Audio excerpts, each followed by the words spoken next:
Hey guys, welcome back. Small Louisiana homestead here, and today we're going to talk a little bit about fertilization, if I can get that out of my mouth right.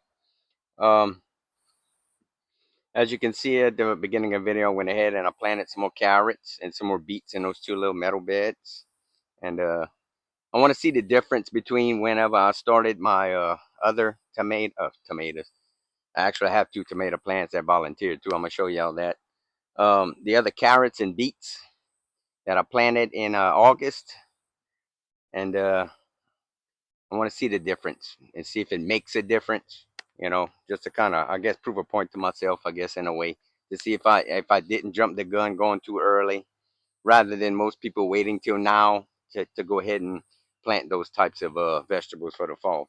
Now, as you can see, the cabbages are looking great. They have blown up uh, since I put them in the ground.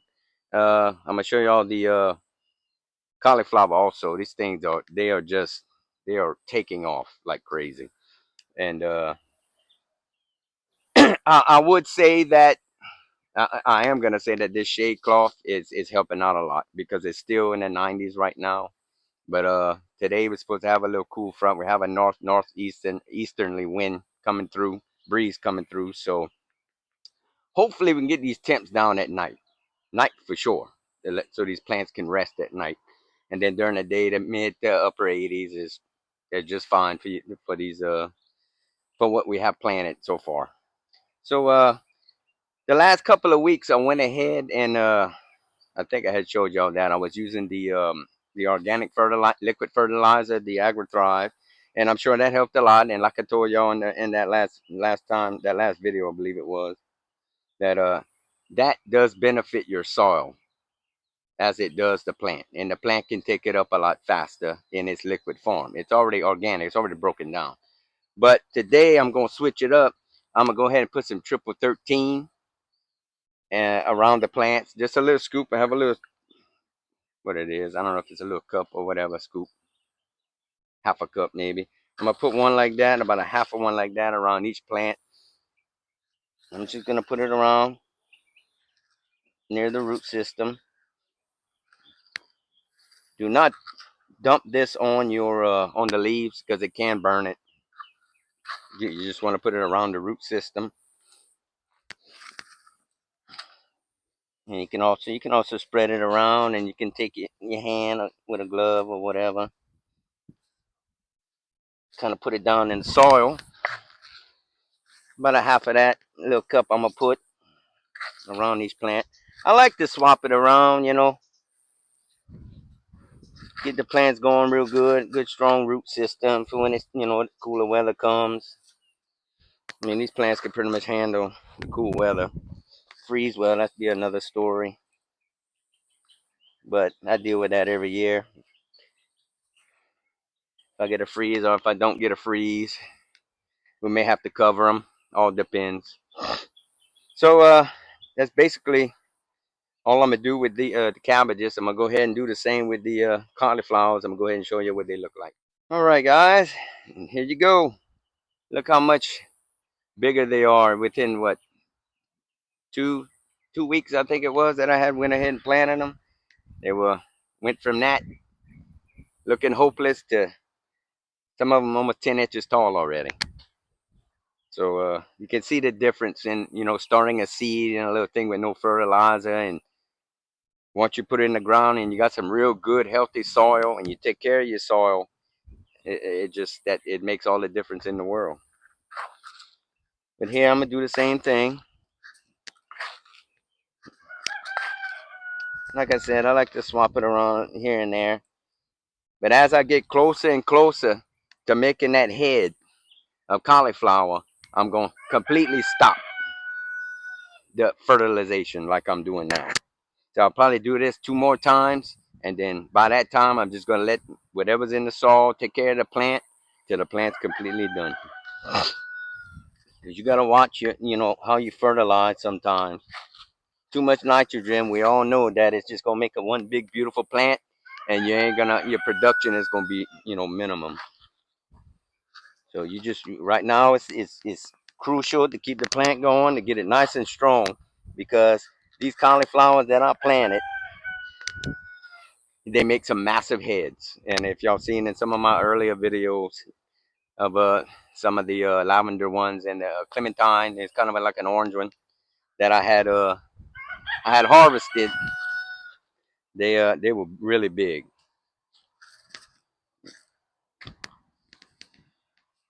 So just put it near your root system. Don't put it on the plant.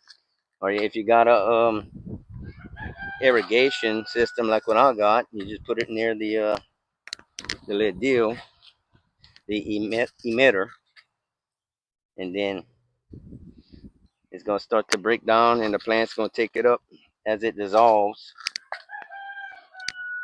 And once again, this is a synthetic fertilizer. This is not like the organic agri-time I was using. But like I said, I like to alternate depending on how I feel. So we'll go ahead and finish this up, and then I'll show you how everything else is doing.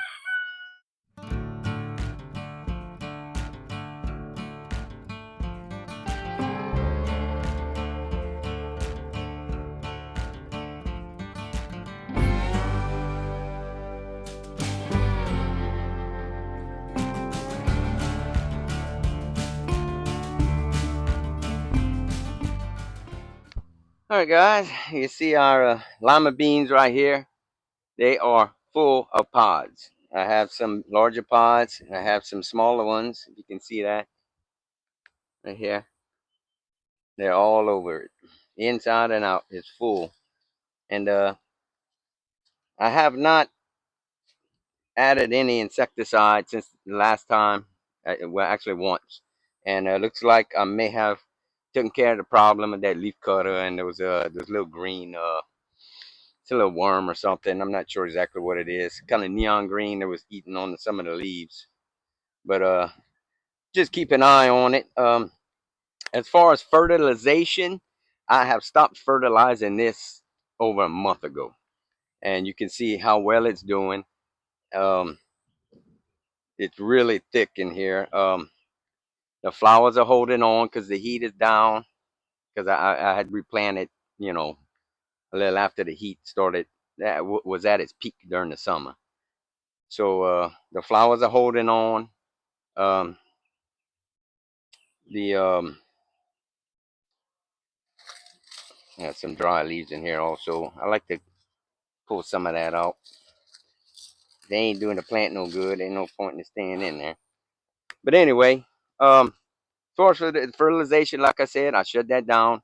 You don't want to keep fertilizing anything all the way up to when it starts to want to flower, because like I said, it's just gonna make a big old plant, beautiful plant, but you won't have any vegetable or any fruit on it.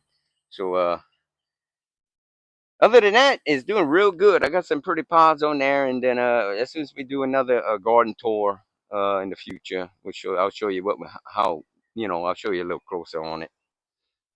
And right here, guys, these are the two little tomatoes. I'm assuming there's some cherry tomatoes because that's where I had those planted. And I'm just gonna leave them and see how they do. I guess see how things turn out. I don't know if they're gonna actually make anything, but hey, why not just check it? Chance it and see what happens. And these are the sweet peas I had replanted. They're doing pretty good. They're starting to take off and starting to climb. And those are my onions right here. Hopefully they start getting and going, because I need them bigger than that before I can go ahead and transplant them in mid-November. Then that's next month. So hopefully it works out. Okay, guys, here are the strawberries. They're doing pretty good. I got a lot of new growth going on them. This right here, as far as fertilization goes, I use a berry fertilizer for specifically for plants like berries and blueberries, strawberries that like acidic soil. Now that I know this soil is not as acidic as it should be, because that's not what this bed was for. It's from, my pH loving plants, high pH loving plants. But like I said, this is just a temporary spot for them. But I do have a soil acidifier that I put around them whenever I had planted them, or a little bit after I had planted them, and I went ahead and soaked it in there. And I used some of that berry. You can get that in any of the big box stores. That berry fertilizer. You do not want a soil with a high pH, because they're not gonna make it. Trust me, I've tried. But hey, you gotta learn as you go. I don't know everything, but I know what I know. But I still learn all the time. Now, as far as for mulching this, I use a little straw, kind of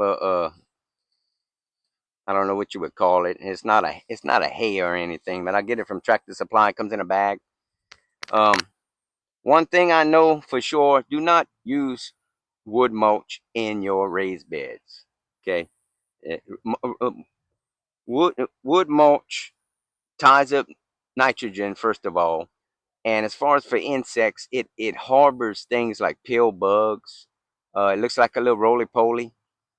Well, it is a roly poly. I call it roly poly down here, but some people call it a pill bug, and it looks like a pill. And it harbors snails and slugs and things like that. That will just decimate your plants. I've had that problem in some of my other beds. It's not because I put wood mulch. It's just some of the bags of salt that I had added had a little more wood, bigger wood chunks to it. So I had to allow that time for that to break down and get out of there, so that it would stop harboring these little bugs. So other than that, the beds are cleaner. They're a lot better. I see no signs of that anymore. But I know some people out there use wood mulch. They swear on it, but I guess it depends what part of the country you're in. It may work, but for me, I'm definitely not using that. Guys, I just wanted to show y'all real quick how our fig tree, little fig tree cuttings are doing. I put them out in the sun for a little while today. There are some growth on them. You can see coming out. I don't know if you can see that. The little green parts starting to come out. So I decided to put them out here in the sun for a couple hours, and then I'm gonna go ahead and put them back in the shade.